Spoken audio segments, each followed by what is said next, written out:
7 साल के मोदी राज में देश ने कई रिकॉर्ड बनाए। मोदी राज में भारत ने सबसे ज्यादा बेरोजगारी का रिकॉर्ड बनाया, तो अर्थव्यवस्था में भी सबसे बड़ी गिरावट मोदी शासनकाल में ही आई। और अब ब्रिक्स की एक रिपोर्ट में खुलासा हुआ कि बेरोजगारी और अर्थव्यवस्था के मोर्चे पर ही नहीं, और भी कई मोर्चे हैं जहां पिछले 7 साल में भारत के हालात खराब हुए।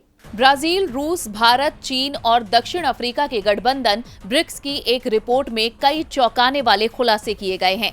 ब्रिक्स रिपोर्ट बताती है कि भारत कई मामलों में सबसे पीछे है। शिक्षा पर सार्वजनिक व्यय के मामले में भारत ब्रिक्स देशों में सबसे निचले स्थान पर है।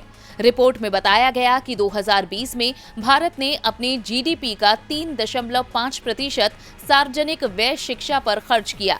दक्षिण अफ्रीका ने अपनी जीडीपी का 6.9% शिक्षा पर खर्च किया और वो इस मामले में ब्रिक्स देशों में शीर्ष पर है। इसके अलावा चीन ने 4.1%, ब्राजील ने 6.2% और रूस ने अपनी जीडीपी का 4% शिक्षा पर खर्च किया। इसके अलावा भारत सामाजिक और आर्थिक मापदंडों के अलावा स्वास्थ्य के मामले में भी ब्रिक्स देशों में सबसे पीछे है। कोरोना काल में तो पहले भी भारत की दयनीय तस्वीर देखने को मिल चुकी है, लेकिन इस रिपोर्ट में जो खुलासा हुआ वो चौंकाने वाला है। रिपोर्ट में देश के प्रति 1000 व्यक्तियों पर अस्पताल के बिस्तर के आंकड़े भी चिंता जताने वाले हैं। भारत में प्रति 1000 व्यक्तियों पर 0.61 बिस्तर हैं।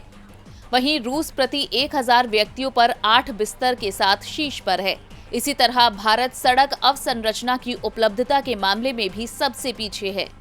भारत 3,13,000 किलोमीटर राजमार्गों के साथ सबसे नीचे है।